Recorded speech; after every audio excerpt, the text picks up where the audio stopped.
మన మధ్యలో ఉన్న బర్నబాసయ్య గారు కొన్ని శుభవచనాలను మనకి తెలియచేస్తారు.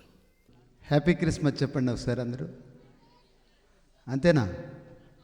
అందరం కూడా ఇలాగా దేవునికి స్తోత్రం, హ్యాపీ క్రిస్మస్.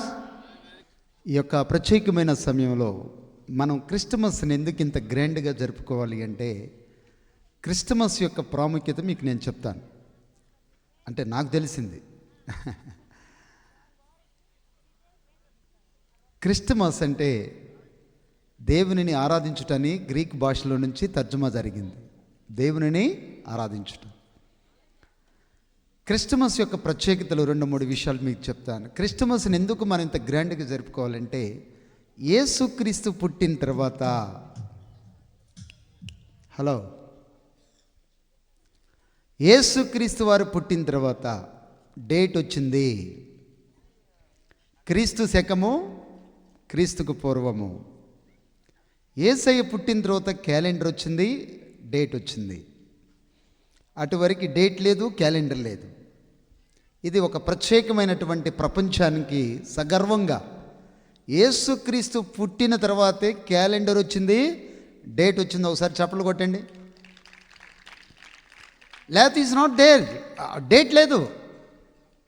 రెండవది, అందరికీ 2 దినాలు ఉంటాయి, బట్ యేసయ్యకి 3 దినాలు ఉన్నాయి. ఒకటి పుట్టినరోజు, ఒకటి చనిపోయిన రోజు, తిరిగి లేచిన రోజు. ఇది ఎవరైనా ఒప్పుకోవాల్సిందే, ప్రపంచం మొత్తం ఒప్పుకోవాల్సిందే. ఇది 2వ ప్రత్యేకత. 3వ ప్రత్యేకత ఏంటంటే, ప్రపంచం మొత్తం కూడా అత్యధికంగా జరుపుకునేటువంటి ఏకైక పండగ క్రిస్మస్ పండగ. ప్రపంచం మొత్తం. ఇక 4వది ఏంటంటే, ఆయన పుట్టుకతోనే రాజుగా పుట్టాడు. అందుకనే స్వామి వివేకానంద అనేటువంటి ఒక ఆయన అన్నారు, యేసుక్రీస్తు యొక్క బైబిల్ చదివారు. ఆయన చదివి, యేసుక్రీస్తు కాలంలో కానీ నేను పుట్టి ఉంటే శిష్యులు ఆయన పాదాలను నీటితో కడిగారు, నేనైతే నా రక్తంతో కడిగేవాడిని అన్నాడు. దేవుని స్తోత్రం చెప్పండి. మహాత్మా గాంధీ గారు బైబిల్ చదివారు.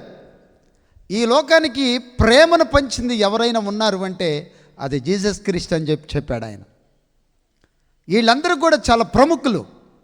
రీసెంట్గా ఈ మధ్య అమెరికా దేశానికి ట్రంప్ ఎన్నికయ్యాడు.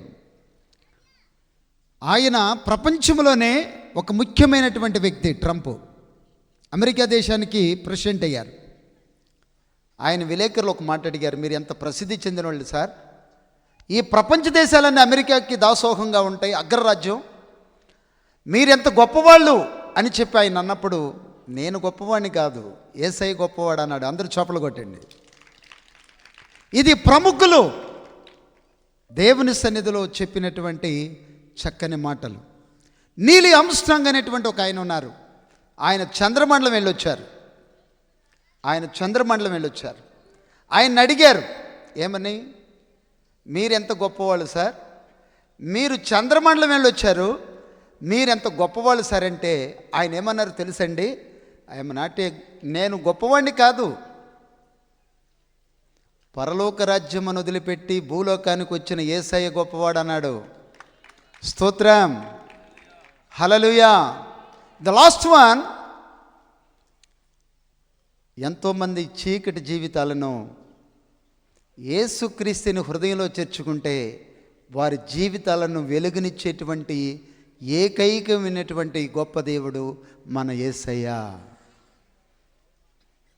అణగారిపోయి ఇక చనిపోదాం, మన జీవితం మీద మనకి విరక్తి కలిగినప్పుడు యేసయ్యను కలిగినటువంటి వారు ఎవరైనా కానీ వారి జీవితాలను ఎన్నో శ్రమలు తట్టుకుంటారు, బాధలు తట్టుకుంటారు, ఎన్ని ఒడిదుడుకులైన తట్టుకుంటారు.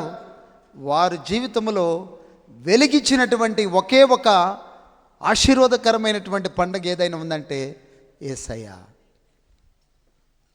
ఆయన పరిశుద్ధుడిగా పుట్టాడు. ఒకవేళ మనం ఈ లోకాన్ని వదిలిపెడితే మనకు నిత్య రాజ్యాన్ని ఇవ్వటానికి ఆయన సిద్ధంగా ఉన్నాడు. స్తోత్రం, హల్లెలూయా చెప్పండి. ఇదంతా చరిత్ర. మన దేవుడు చరిత్ర కలిగిన వాడు. ప్రతిదానికి చరిత్ర ఉంది. దేవునికి స్తోత్రం. చరిత్ర లేకుండా మన యేసయ్య లేడు. కాబట్టి ఈ పండగను మనము ఆచారపూర్వకంగా కాదు, కానీ మన హృదయంలో యేసయ్య పుడితే మన జీవితాలు, మన వ్యక్తిగతంగా మనం అందరం చక్కగా ఉంటాం. ఒకవేళ ఈ లోకాన్ని విడిచిపెట్టిన ఆ పరలోక రాజ్యానికి మనం వెళతాం. అటు కృపను దేవుడు మనందరికీ దయచేయునుగాక. ఇలాంటి గొప్ప ప్రాముఖ్యత కలిగినటువంటి ఈ యొక్క పండుగను మనం జరుపుకోవటం చాలా సంతోషం. నిజంగా ఈ వాతావరణం చూస్తుంటే ఎట్టుందంటే చాలా ఆహ్లాదకరంగా ఉంది. మరి దేవరాజు గారు చక్కని ఏర్పాట్లు చేసి దేవుని సన్నిధిలో వెళ్ళినందుకు వారికి కూడా నేను ప్రత్యేకమైన వందనాలు అయ్యగారికి తెలియజేస్తున్నాను. మీ అందరికీ ప్రత్యేకమైనటువంటి హ్యాపీ క్రిస్మస్ శుభాకాంక్షలు తెలియజేస్తూ ముగిస్తున్నాను.